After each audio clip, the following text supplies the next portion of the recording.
Hello viewers, I'm Venkat, chief embryos from Aveera fertility hitech city branch. ఈరోజు మనం మాట్లాడుకునే topic day 3 embryos and day 5 embryos.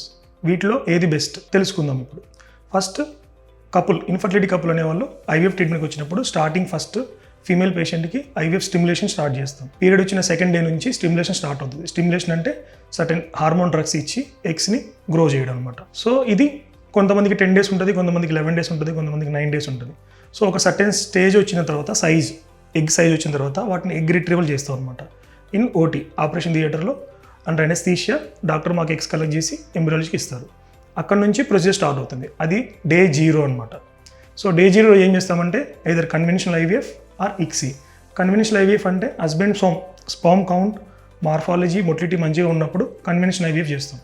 So ఒక డిష్లో eggs plus స్పర్మ్స్ని mix చేసి కల్చర్ చేయడం, దాన్ని కన్వెన్షనల్ ఐవీఎఫ్ అంటారు. లేదా ఇక్సీ అంటే ఇంట్రాసైటోప్లాస్మిక్ స్పర్మ్ ఇంజెక్షన్. ఒక సింగిల్ ఎగ్ తీసుకొని మార్ఫలాజికల్గా మంచిగా ఉన్న గుడ్ స్పర్మ్ తీసుకొని ఎగ్లోకి ఇంజెక్ట్ చేయడం, దాన్ని ఇక్సీ ప్రొసీజర్ అంటారు. దాన్ని డే 0 దగ్గర మనకి ఎగ్స్ కలెక్ట్ చేసినప్పుడు ఫాలికల్స్, ఒక ఎగ్జాంపుల్ 10 ఫాలికల్స్ కనిపించినప్పుడు మనకి 10 రాకపోవచ్చు, 10కి 10 కూడా రావచ్చు. అన్ని ఫాలికల్స్ ఎగ్ ఉండవు అనమాట. సో సపోజ్ 10 ఎగ్స్ పికప్ చేశారు. ఆ 10 ఎగ్స్లో మెచ్యూర్ ఎగ్స్ 8 ఉండొచ్చు, 7 ఉండొచ్చు, 9 ఉండొచ్చు, అన్ని 10 కూడా M2 ఉండొచ్చు. M2 అంటే మెచ్యూర్డ్ ఊసెట్ అనమాట. M1 అంటే immature oocyte, M1 or GV. So number of eggs అన్నీ కూడా మెచ్యూర్ ఉండాలని గ్యారంటీ లేదనమాట. సో వచ్చిన వాటిలో ఫర్టిలైజేషన్ ఐదర్ ఐవీఎఫ్ కానీ ఇక్సీ కానీ ఆ వచ్చిన 10కి 10 ఫర్టిలైజ్ అవ్వాలని కూడా లేదు. ఆ 10లో 8 ఫర్టిలైజ్ అవ్వచ్చు, 8 ఉంటే 5 ఫర్టిలైజ్ అవ్వచ్చు, లేదా అన్ని ఫర్టిలైజ్ అవ్వచ్చు. ఆ ఫర్టిలైజన్ ఊసెట్స్ కూడా అన్ని ఎంబ్రియోగా కన్వర్ట్ అవ్వకపోవచ్చు, కొన్ని పిఎన్ అరెస్ట్ అవ్వచ్చు, ఛాన్సెస్ ఉంటాయి. సో అన్ని కన్వర్ట్ అయిన ఎంబ్రియోస్ అన్నీ కూడా బ్లాస్ట్ అవ్వాలని లేదనమాట. సో 5 ఎంబ్రియోస్ ఫామ్ అయినప్పుడు 5కి 5 బ్లాస్ట్ రావచ్చు, 5లో 3 బ్లాస్ట్ రావచ్చు, అసలు ఏ బ్లాస్ట్ రాకపోవచ్చు కూడా. సో ఇది డే 0 రోజు. So next 16 to 18 hours fertilization check చేయడం జరుగుతుంది. ఫర్టిలైజేషన్ చెక్ అంటే 2PN ఫామ్ అవడం, male pronucleus female pronucleus form అవడంని ఫర్టిలైజేషన్ చెక్ చేయడం అంటారు, జైగుడ్ అంటారు దాన్ని 2PN వచ్చిందో లేదా చెక్ చేస్తాం. అది 16 to 18 hours చెక్ చేయాలి. తర్వాత 24 hours తర్వాత 2 సెల్గా డివైడ్ అవుతుంది. సో దాన్ని డే 1 కింద కన్సిడర్ చేస్తాం. నెక్స్ట్ డే 2లో 2 సెల్ కాస్త 4 సెల్గా డివైడ్ అవుతుంది.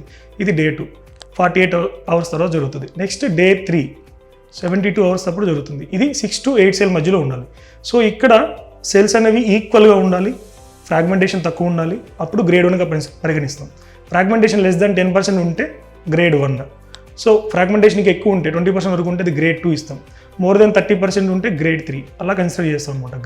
గ్రేడ్ అనేది బ్లాస్టోమియర్ ఈక్వాలిటీ అని, బ్లాస్టోమియర్స్ ఈక్వల్గా ఉన్నాయి లేవో చూసుకోవాలి, ఫ్రాగ్మెంటేషన్ కూడా చెక్ చేసుకోవాలి. దాన్ని గ్రేడ్స్ డివైడ్ చేస్తాం అనమాట. అది day 3.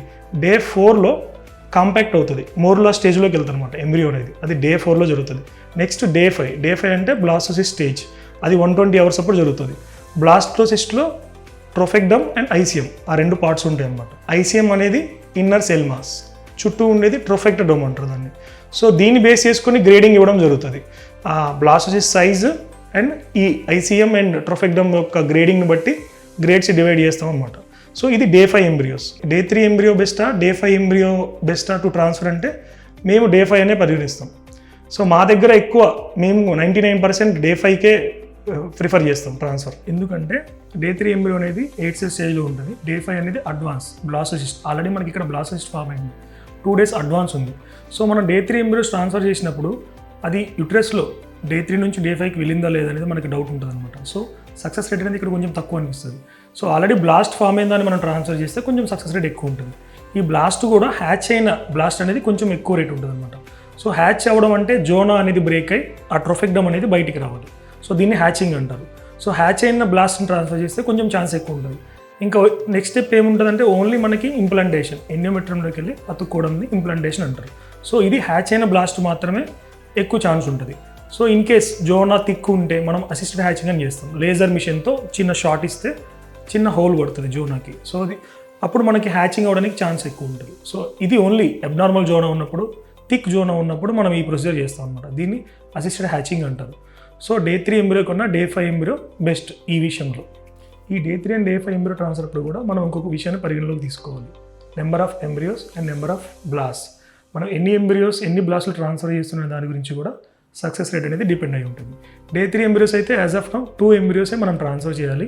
In certain cases patient age ఎక్కువ ఉన్నప్పుడు లేదా ఎంబ్రియో క్వాలిటీ తక్కువ ఉన్నప్పుడు, పూర్ క్వాలిటీ కొంచెం అనిపించినప్పుడు మనం 3 embryos వీ కెన్ ట్రాన్స్ఫర్. బ్లాస్ట్లో అయితే as of now 1 blast we can transfer. In certain cases 2 blasts కూడా మనం ట్రాన్స్ఫర్ చేయొచ్చు, not more than 2. Thank you for watching. Please subscribe our channel.